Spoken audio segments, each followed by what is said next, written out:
साल 1989 की बात है। भारत उदारवादी नहीं हुआ था तब, ना सामाजिक रूप से और ना आर्थिक रूप से। ऐसे में ब्रिटेन के अखबार में एक लड़की की खबर छपती है और भारत में हंगामा कट जाता है, क्योंकि 27 साल की वो लड़की हरियाणा के फौजी परिवार से निकली थी और अब उसके बारे में कहा जा रहा था कि वो ब्रिटेन की सरकार गिरा सकती है। चर्चे चल रहे थे कि वो लीबिया के भविष्य के तानाशाह कर्नल मुअम्मर गद्दाफी के भाई की गर्लफ्रेंड है। ये भी कहा जा रहा था कि सऊदी अरब के एक बदनाम हथियार कारोबारी से उसके रिश्ते हैं। उसकी तस्वीरें लगभग हर ब्रिटिश मैगजीन के कवर पर थी और सबकी जुबान पर एक ही नाम था, पामेला। पामेला पामेला पामेला, आखिर कौन थी पामेला?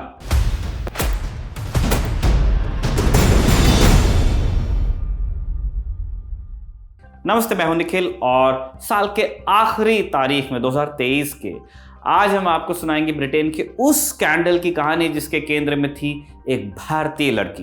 कहानी में सबसे पहले फ्लैशबैक की बारी।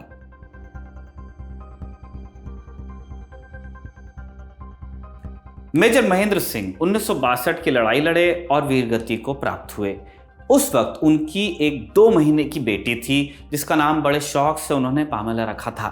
पामेला की मां शकुंतला एक मिडिल क्लास हरियाणवी जाट परिवार से थी। पति की मौत के बाद वो चंडीगढ़ के सरकारी कॉलेज हॉस्टल की वार्डन बन गई। हरियाणा के उस वक्त के मुख्यमंत्री बंसीलाल की बेटी सरोज सिवाज भी उसी कॉलेज में पढ़ रही थी। उसके जरिए शकुंतला बंसीलाल के संपर्क में आई और उनकी मदद से जनवरी 1975 में हरियाणा पब्लिक सर्विस कमीशन में शामिल हो गई। बताते हैं कि वो एग्जाम पास करके अफसर नहीं बनी थी, उन्हें राज्य सरकार ने नॉमिनेट किया था। शकुंतला जिस समय करियर बनाने में लगी थी, उनकी बेटी पामेला बोर्डिंग स्कूल में पढ़ाई कर रही थी। पामेला की स्कूली सहेलियों के बयान जो आगे जाकर छपे, उनके मुताबिक पामेला के मन में अपनी मां का आतंक था। उसकी एक सहेली ने बताया कि गर्मी की छुट्टी से लौटने के बाद पामेला ने उससे पिटाई से हुए अपने घाव दिखाए थे। स्कूल के बाद पामेला ने दिल्ली के लेडी श्री राम कॉलेज में एडमिशन लिया। उसकी सहेलियों के मुताबिक वो आज़ाद ख्याल थी, सिगरेट पीना पसंद करती थी और खूब बदकही भी करती थी। इसी दौरान स्टीफेंस कॉलेज के एक लड़के से उससे प्यार हुआ। सहेलियों के अनुसार सबके सामने पामेला ने उससे किस करके अपनी सहेलियों को ताज्जुब में डाल दिया था। उसकी एक सहेली ने 1989 में इंडिया टुडे को बताया था कि अगर वो इससे आगे बढ़ी होती तो हमें ज़रूर बताती।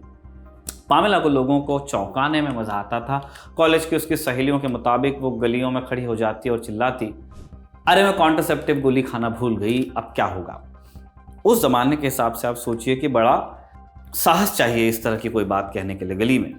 कॉलेज से निकलने के बाद आगे बढ़ने के लिए पामेला ने मॉडलिंग का रास्ता चुना। 1980 की शुरुआत में वो दिल्ली की एक मॉडलिंग एजेंसी एडवेव पहुंची और मॉडलिंग में करियर शुरू किया। उसे कई विज्ञापन मिले, जिसके बाद वो कॉकटेल पार्टीज में भी आवाजाही करने लगी। 1981 में वो मुंबई चली गई, तब बम्बई नाम था, और 1982 में फेमिना मिस इंडिया कॉम्पिटिशन में हिस्सा भी लिया उसने। किस्मत से पामेला ने कंपटीशन जीता भी, जिससे उसे कुछ वक्त के लिए ही सही पूरे देश में शोहरत मिल गई। पामेला मॉडलिंग के काम से आगे पेरू और फिर न्यूयॉर्क गई। 1983 में जब लौटी तब तक वो बहुत बदल चुकी थी। ऐसा उसके दोस्तों ने इंडिया टुडे को बताया कि बहुत बदल गई थी। उत्तेजक ब्लाउज, छोटी स्कर्ट, चटक लिपस्टिक और चमकदार नेल पॉलिश वाले लंबे नाखून। उसका बर्ताव बहुत बदला हुआ था, लेकिन वेस्टर्न लहजे में अंग्रेजी बोलने में जब उससे चूक हो जाती तो करीबी लोग पहचान जाते कि इस नफासत के पीछे वही पुरानी पामेला छिपी है। पामेला की ज़िंदगी में और भी बहुत कुछ बदला था। उसके दोस्तों में कुछ बड़े नाम शामिल हो गए थे। न्यूयॉर्क में पामेला की मुलाकात सऊदी अरब के बदनाम हथियार कारोबारी अदनान खशोगी से हुई। अदनान एक समय दुनिया के सबसे अमीर लोगों में से एक था। बाद में उड़ी अफवाहों में से एक ये भी थी कि खशोगी की पामेला से मुलाकात विवादित धर्मगुरु चंद्रा स्वामी ने करवाई थी। इसी समय कतर के एक अमीर से भी उसकी मुलाकात हुई। उस वक्त ये बात भी खूब उड़ी कि दोनों अमीरों में पामेला को अपने पास रखने के लिए होड़ लगी।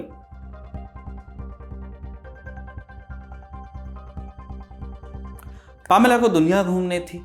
न्यूयॉर्क से वो जापान और जापान से लंदन पहुंची। लंदन में उसकी मुलाकात एक सजा याफ्ता हथियार कारोबारी से हुई जो पेरिस से ऑपरेट करता था। उसके जरिए वो संगीत की दुनिया के एक बड़े नाम रिकॉर्ड प्रोड्यूसर डोमिनिक बोर्ड्रेस से उसकी मुलाकात होती है। दोनों में प्यार होता है और जून 1984 में दोनों ने शादी की। पामेला सिंह पामेला बोर्ड्रेस बन गई। पामेला की ज़िंदगी बढ़िया चलने लगी। हालांकि बाद में उसके एक्स पति ने बताया उसने उस हथियारों की डील की धौंस से बचने के लिए मुझसे शादी की रिक्वेस्ट की। मैं बहुत सिंपल लाइफ जीता हूँ, जबकि उसमें हाउसवाइफ जैसी कोई बात नहीं थी। यहाँ तक कि 5 साल पहले भी उसके पास काफ़ी पैसे और महंगी ड्रेस रहती थी। उस समय मुझे बिल्कुल नहीं पता था कि उसे पैसे कहाँ से मिलते थे, लेकिन अब मैं उसके बारे में अंदाज़ा लगा सकता हूँ। वो दुनियादारी में माहिर थी।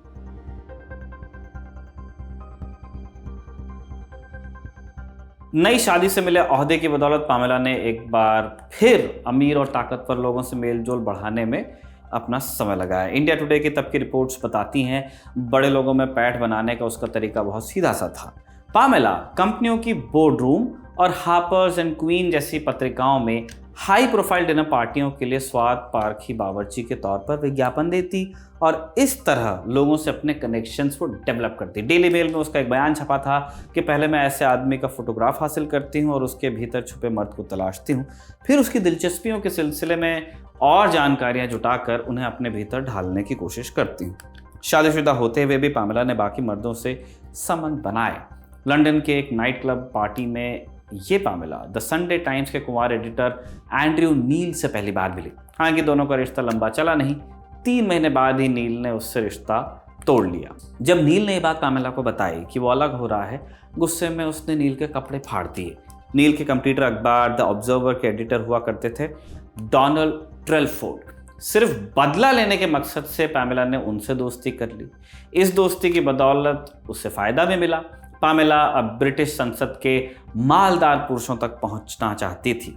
नील से रिश्ता टूटने के थोड़े ही दिन बाद पामेला बोर्डरूम मैगजीन के एडिटर मार्क बर्का के जरिए सांसद डेविड शॉ से मिली।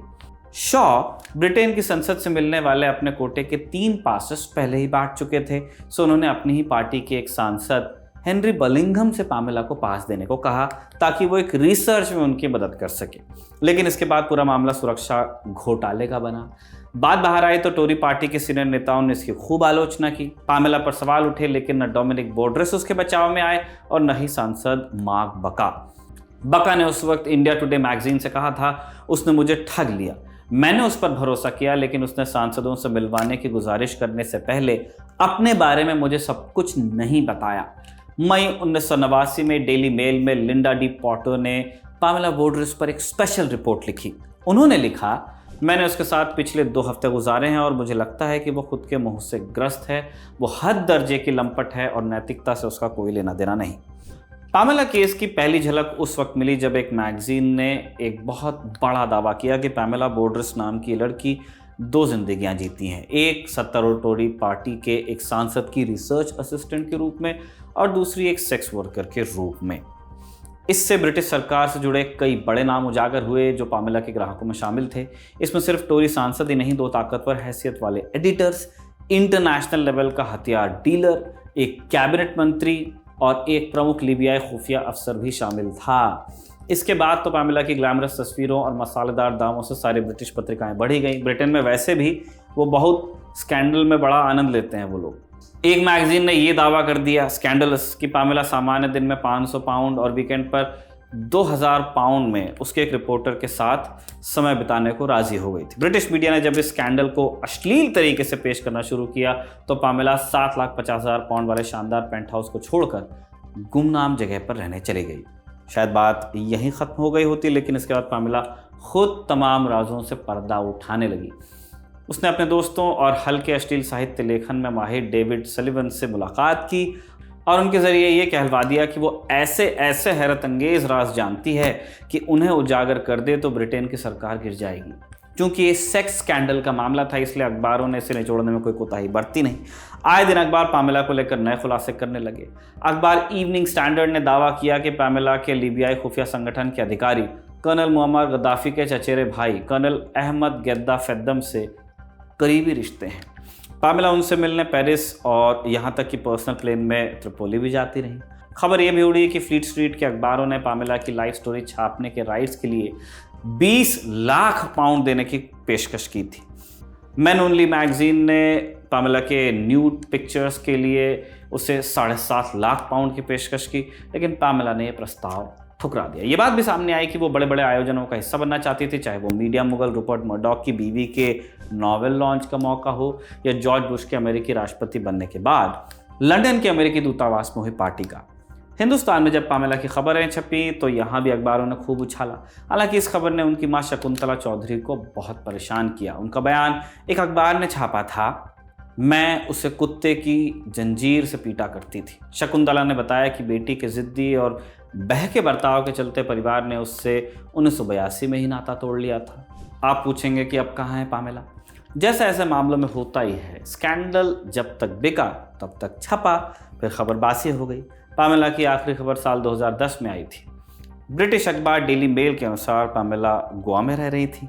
पामेला ने अखबार से बात करने से मना कर दिया, लेकिन पामेला के एक करीबी मित्र ने डेली मेल को बता दिया कि वो एक फोटोग्राफर के तौर पर जिंदगी बिता रही हैं। पामेला ने अपना नाम बोर्ड्रेस से बदलकर सिंह कर लिया था और एक सामान्य जिंदगी बिता रही थी। पामेला ने अपने परिवार से कांटेक्ट करने की भी कोशिश नहीं की। हर साल हरियाणा के माजरा में पामेला के पिता मेजर चौधरी की शहादत पर अब भी सालाना मेला वैसे लगता है, लेकिन पामेला वहां कभी नहीं गई। इसी के साथ तारीख का ये एपिसोड समाप्त होता है। आप अपना ख्याल रखिएगा। इस एपिसोड को कमल ने लिखा और आलोक ने रिकॉर्ड किया। आप देखते रहिए दी लल्लन टॉक।